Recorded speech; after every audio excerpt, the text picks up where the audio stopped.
Hello दोस्तों, क्या हाल चाल। एकदम बढ़िया। फुल एनर्जी के साथ हो। चलो बढ़िया है। तो अपना फुल एनर्जी के साथ ही बैठना भाई। देखो मज़ा जब ही आएगा, नहीं तो नहीं आएगा, बिल्कुल भी नहीं आएगा। अगर एनर्जी नहीं है, जुनून नहीं है, तो फिर बिल्कुल मज़ा नहीं आने का। ठीक है। तो अपन अपनी पहली क्लास चालू करने वाले हैं। तो मैं तरुण खंडेलवाल स्वागत करता हूँ आप सभी का अपने यूट्यूब चैनल पर,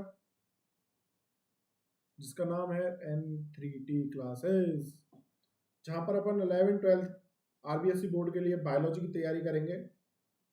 नीट की प्रेप भी साथ में करेंगे। और ये दोनों चीज़ें होने वाली हैं हिंदी मीडियम में। ठीक है। समय अपन ज़्यादा खराब करेंगे नहीं। समय की शॉर्टेज रहती है भाई, तो समय क्यों ही खराब करना है। ठीक है। तो अपन आज क्लास 12th का फर्स्ट चैप्टर,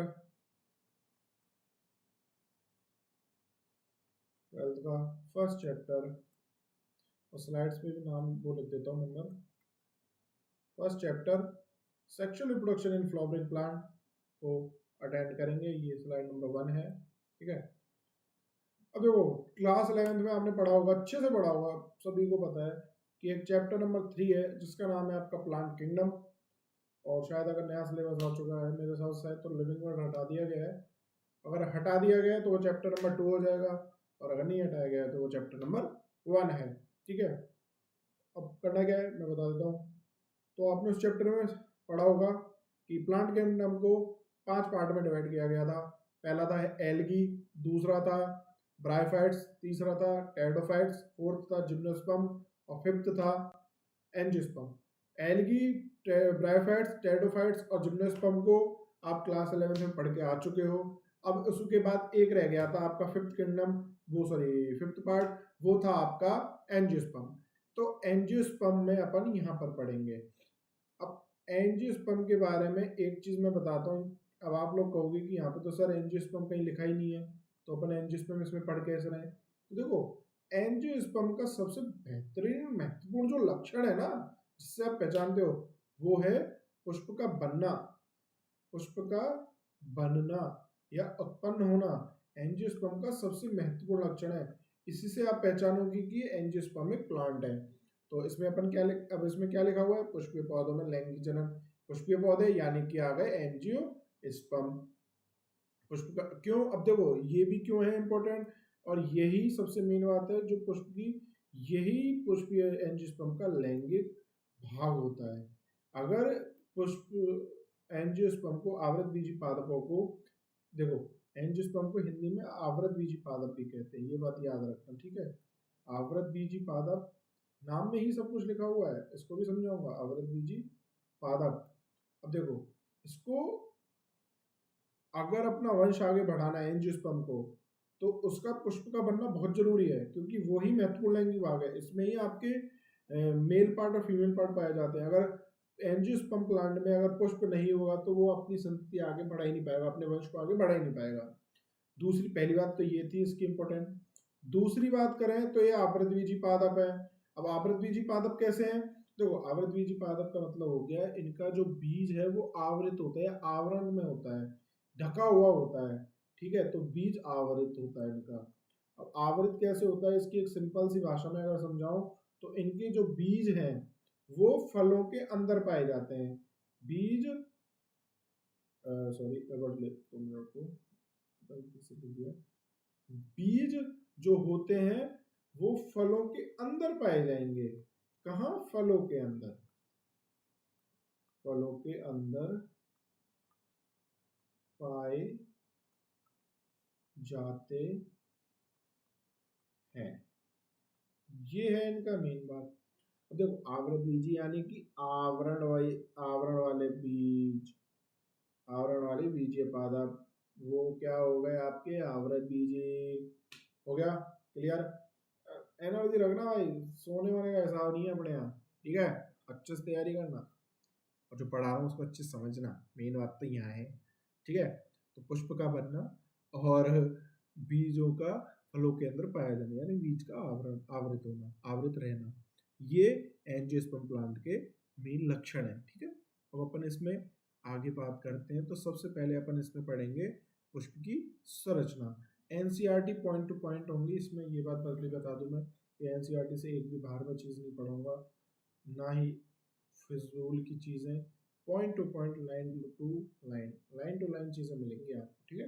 नीट वाले बच्चों के लिए भी और आरबीएससी वालों के लिए अच्छे नोट्स और एनसीईआरटी बेस्ड है ये क्लासेस, आपको कहीं किसी चीज़ की दिक्कत आएगी नहीं। देखो पुष्प की संरचना की बात करें, स्ट्रक्चर ऑफ फ्लावर की बात करें तो देखो इसमें 4 चक्र पाए जाते हैं। पहला होता है बाह्यदल पुंज, दूसरा होता है दल पुंज, तीसरा होता है पुमंग और फोर्थ होता है आपका जायांग। पुमंग को अपन एंडोशियम, जायांग को अपन गाइनोशियम बोलते हैं इंग्लिश में, और बाह्यदल पुंज को कैलेक्स और दल पुंज को कोरोला। तो अब बात करते हैं पहले चक्र की। पहला चक्र जो है बाह्यदल पुंज, अब देखो हाँ एक चीज और है इन दोनों की बात में कि जो बाह्यदल पुंज और दल पुंज है वो तो बनाते हैं आपका सहायक चक्र, और जो पुमंग और जायंग है वो बनाते हैं आपका आवश्यक चक्र। ये बात अब याद रखना, ध्यान रखना कि सहायक चक्र कौन कौन बनाते हैं, बाह्यदल पुंज और दल पुंज, और आवश्यक चक्र पुमंग और जायंग, ठीक है। अब देखो बात करें बाह्यदल की। बाह्यदल पुंज अनेक बाह्यदलों से मिलकर बना होता है। अब काफी सारे बाह्यदल कौन कौन से हैं, बाह्यदल को समझाता हूँ। तो देखो आपने पुष्प देखा हो तो उसके आसपास ना ये ग्रीन कलर की जो पत्तियां पाई जाती हैं, जिनको मैं मार्क कर रहा हूँ ना, ये अब ये 2 दिख रही है क्योंकि ये कटा हुआ सेक्शन दिखा रहा हूँ मैं। पर आपने देखा होगा कि काफी से 4 5 6 7 8 10 जितनी भी होती हैं पाई जाती है बाह्यदल। तो एक बाह्यदल है जो सिंगल पत्ती होती है, एक बाह्यदल है, और काफी सारी पत्तियां हो जाएंगी, अनेक बाह्यदल हो जाएंगे, तो वो क्या बनाएंगे, बाह्यदल पुंज। और बाह्यदल पुंज का मेन जो बात है, बाह्यदल पुंज को जो याद रखने वाली बात है, ये पहला चक्र होता है, प्रथम चक्र होता है ये पुष्प की संरचना में। प्रथम चक्र बाह्यदल पुंज होता है। और दूसरी बात इसकी क्या होती है, ये मैक्सिमम चांस में हरे कलर का ही मिलेगा आपको। कोई सा भी आप फूल उठा के देख लो, वो आपको, या पुष्प उठा के देख लो, वो आपको हरे कलर में ही पाया जाएगा बाह्यदल पुंज, ठीक है। तो अधिकांश पुष्पों का जो बाह्यदल पुंज है वो हरे कलर का होता है। ये तो हो गई आपकी बाह्यदल पुंज की बात। दूसरी बात आती है दलपुंज। तो दलपुंज अनेक दलों से मिलकर बना होता है। दल यानी कि आ गई आपकी पत्तियां, तो जो पत्तियां होती हैं वो अनेक, वो दल कहलाती है एक तरीके से, ये बोल सकते हैं आप। और ये अनेक दलों से मिलकर बनी होती है। अब देखो दल ये है, ये है, इसमें 3 दल दिखाए गए, अब ये ज़्यादा हो गए, और अगर मैक्सिमम चांस में आप देखो तो इससे भी ज़्यादा दल पाए जाते हैं। ये तो 3 ही है, ये कटा हुआ सेक्शन है, तो ये 6 8 10 12 15 20 कुछ भी मान लो, एनी नंबर मान लो, मतलब काफ़ी सारे दल होते हैं। अनेक दल मिलकर क्या बनाते हैं, दलपुंज। तो दलपुंज द्वितीय चक्र है। दलपुंज के बारे में जो बात याद रखनी है, ये द्वितीय चक्र है। दूसरी बात क्या है, जो सबसे महत्वपूर्ण कार्य है इसका, यह कीटों को अपनी तरफ आकर्षित करता है। किस लिए, परागकण के लिए। तो यह दूसरा इसका महत्वपूर्ण कार्य क्या है, जो सबसे मेन बात याद रखनी है वो है महत्वपूर्ण कार्य इसका, परागण के लिए कीटों को अपनी तरफ आकर्षित करना, ठीक है। तो यहाँ पे हो गया आपका दलपुंज। अब आता है आपका पुमंग। तो जो पुमंग होता है, अब देखो ये जो दिख रहा है आपको, ये वाला पार्ट, ये आपका है पुंकेसर। अब ये जो पुंकेसर है, एक है या एक से अधिक पाए जाएंगे तो ये मिलकर क्या बनाएंगे, पुमंग, पुमंग बनाएंगे। यह मेल पार्ट होता है आपका पुष्प की संरचना का। तो पुमंग क्या होता है, मेल पार्ट होता है। और जो ये पुंकेसर है, एक सिंगल है, ये जो सिंगल है पुंकेसर, इसके 2 पार्ट होते हैं, एंथर और फिलामेंट। ऊपर वाले पार्ट जो घुंडीनुमा दिख रहा है आपको येलो कलर का, ये है आपका एंथर यानी कि परागकोश, और जो ये लंबी डंडी हरी कलर की जो जा रही है, ये है आपकी फिलामेंट यानी कि पुतंतु। अब बात करते हैं आपकी पुंकेसर हो गया, पुमंग गया, जायन, फोर्थ चक्र, आखिरी चक्र, ये तीसरा चक्र है। पहला, दूसरा पार्ट, तीसरा पार्ट, और ये आ गया होगा आपका फोर्थ पार्ट। ये है आपका जायन यानी कि गायनोशियम। गायनोशियम अंतिम चक्र या चौथा चक्र है। ये अब देखो ये जो ग्रीन कलर का ये जो दिख रहा है, ये है आपका गायनोशियम। यह एक या एक से अधिक अगर स्थिर केसर पाए जाएंगे, ठीक है, जो ये पिस्टल है, पिस्टल को कार्पल भी बोलते हैं, साथ में दूसरा नाम इसको स्त्री केसर बोलते हैं। एक या एक से अगर स्त्रीकेशर है, ये जो दिख रहा है ये आपका स्त्रीकेशर है। अब यह एक भी हो सकता है या एक से ज्यादा भी हो सकता है, तो यह मिलकर क्या बनाते हैं, जायंग। ठीक है, जायंग एक या एक से अधिक स्त्रीकेशरों से मिलकर बना होता है। तीसरा अंतिम चौथा और अंतिम पार्ट है ये, चौथा बोल सकते हो या अंतिम पार्ट बोल सकते हो। और मेन बात एक और है इसकी, यह मादा वाला भाग है, ये फीमेल पार्ट है आपका पुष्प का।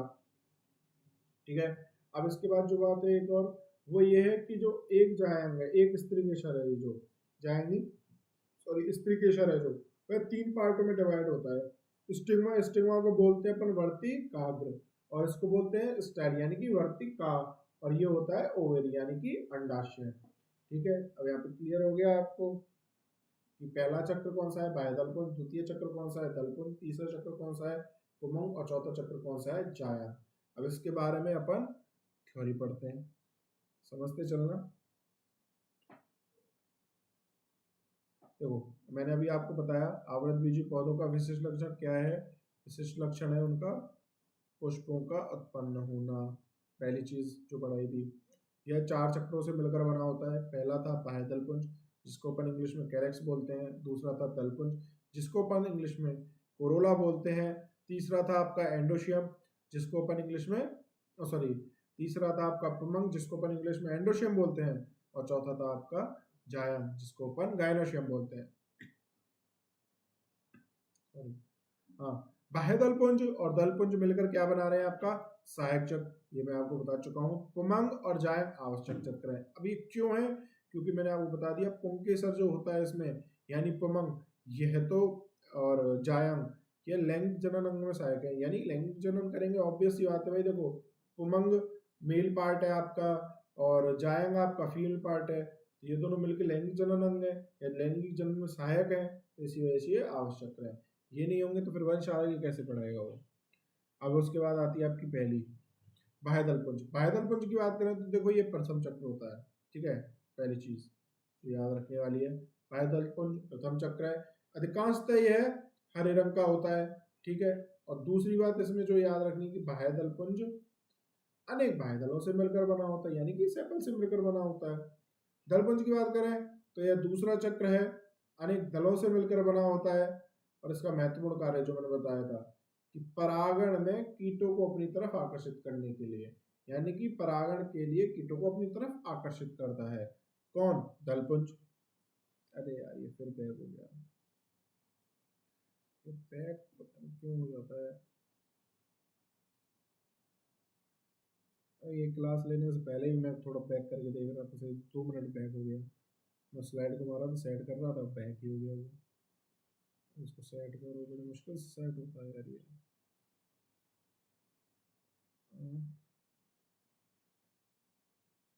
हाँ, ठीक ठीक ठीक, ऐसे भी हम इसमें, हाँ ठीक है। अब देखो तीसरा चक्र कौन सा था आपका, सेंटर में कर देता हूँ, अब सही है। हाँ, तीसरा चक्र था आपका जायंग, सॉरी पुमंग। तीसरा चक्र था आपका ये,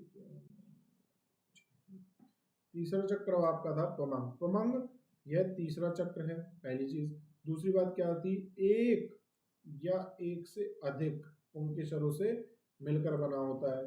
पुमंग पुष्प का नर भाग है, ये मैं बता चुका हूँ। और पुंकेसर के 2 भाग हैं, ये भी बता चुका हूँ, परागकोश और पुतंतु। परागकोश को इंग्लिश में बोलते हैं एंथर, जो गुंडीनुमा संरचना बोल रहा था ना मैं, पीले पीले कलर का था, वो है परागकोश। और जो दूसरा वाला पार्ट है पुतंतु, जो हरे कलर का था, वो है फिलामेंट। पुतंतु को इंग्लिश में फिलामेंट बोलते हैं। तो पुमंग के बारे में, तीसरा चक्र एक से अधिक, एक या एक से अधिक पुंकेसरों से मिलकर बना, पुष्प का नर भाग है, और पुंकेसर के 2 पार्ट, परागकोश और पुतंतु। परागकोश को इंग्लिश में वो एंथर बोलते हैं, और पुतंतु को इंग्लिश में फिलामेंट बोलते हैं। चौथा पार्ट आ जाता है आपका जायंग, चौथा व आखिरी चक्र है ये, पुष्प का मादा भाग है ये बात याद रखनी बहुत जरूरी है। और जायंग एक या एक से अधिक स्त्रीकेसरों से मिलकर बना होता है। मैंने वहां बताया था ना कि स्त्रीकेसर को अपन कार्पल भी बोल सकते हैं, ये आ गया नाम। ठीक है, तो एक से अधिक कार्पल से मिलकर बना होता है या स्त्रीकेसरों से मिलकर बना होता है। इसके स्त्रीकेसर के 3 भाग, वर्तिकाग्र, वर्तिका, अंडाशय। वर्तिकाग्र होता है स्टिग्मा, वर्तिका होता है स्टाइल, और ओवेरी होता है, अंडाशय होता है ओवेरी। यानी कि वर्तिकाग्र को इंग्लिश में स्टिग्मा बोलते हैं, वर्तिका को बोलते हैं स्टाइल, और अंडाशय को इंग्लिश में ओवेरी बोलते हैं। ठीक है, तो ये थी अपनी पुष्प की संरचना। अब पुष्प की अंदर की संरचना के बारे में अपन कल पढ़ेंगे इससे आगे। ये अपना पुष्प का ऊपर का जो ब्रीफ था वो मैंने दे दिया, पुष्प की संरचना के बारे में मैंने आपको समझा दिया। ठीक है, अब आपको करना क्या है, जो 12th वाले बच्चे हैं उनके लिए यहाँ से सवाल कैसे आ सकता है कि पुष्प की संरचना का सचित्र वर्णन करो, या आपको पुष्प का एक चित्र दे दिया जिसमें ये दे दिया कि इनमें अंकित करो कि किसका क्या नाम है, पॉइंट दे दिए और इसमें नामांकन करो। ठीक है, ऐसे ही नीट में भी आ सकते हैं ये सवाल, जो छोटे वो आते हैं ऑब्जेक्टिव 12th में, और नीट में तो ऑब्जेक्टिव आते ही हैं। सचित्र वर्णन आ जाता है अगर 12th वाले बच्चों के लिए, तो डायग्राम बनाना है और ये चारों जो मैंने पॉइंट लिखा है और उनके बारे में थोड़ा थोड़ा, ये सहायक चक्र, आवश्यक चक्र वगैरह, आवश्यक चक्र, सहायक चक्र के बारे में आपको लिखना है। और इसके अलावा वैसे याद क्या करना है, घर पे हाँ, इसके बाद क्या करना है, इसमें करना है आपको घर पे जाके, अब ये क्लास बंद होगी, यहाँ से आपको जाके घर पे इनके नोट्स उतारने हैं। नोट्स मैं आपको 1-2 दिन में टेलीग्राम लिंक दे दूंगा, जहाँ से आप इनको डाउनलोड कर सकते हो नोट्स को।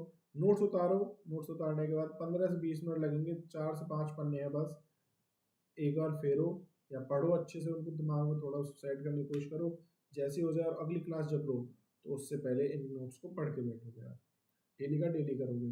नीट वाले बच्चों के लिए क्या करना है, नीट वाले नोट्स मत बनाना, इनको उतारना मत, अपनी बायोलॉजी लेना, बायोलॉजी लो और बायोलॉजी में ही ऐड करो, बायोलॉजी में ही पॉइंट्स को ऐड करो। जहाँ पे देखो बायोलॉजी में एक सेक्शन होता है खाली, इधर आपकी लैंग्वेज लिखी होती है, इधर की तरफ थोड़ा खाली सेक्शन होता है और इधर की तरफ भी होता है, उसमें ऐड करो। जैसे मैंने वो डायग्राम था, डायग्राम में पॉइंट्स, जैसे ये पुमंग वाला, तो वहाँ पे पुमंग है, उसमें सर्कल किया और उसके बाद उसके बारे में 3 पॉइंट है कि एक से अधिक, तीसरा चक और नर भाग है, और इसके 2 पार्ट कौन कौन से, परागकोश और स्वतंतु, ये उसमें लिखे हुए हैं। तो आपको पूरा उतारना नहीं, आपको मेहनत नहीं, आपको बस वहाँ पे ऐड करना है और बार बार रिविजन करते रहना है। और कल जब आप दूसरी क्लास लोगे आपको भी ये पहले पढ़ के आना है। ठीक है, अपन यहाँ से कोशिश करेंगे कि अपन आरबीएससी बोर्ड में 100 आउट ऑफ 100 स्कोर करें, और नीट वालों के लिए 360 में से 360 की कोशिश करेंगे। ठीक है, अच्छे से तैयारी करना, best of luck, Radhe Radhe.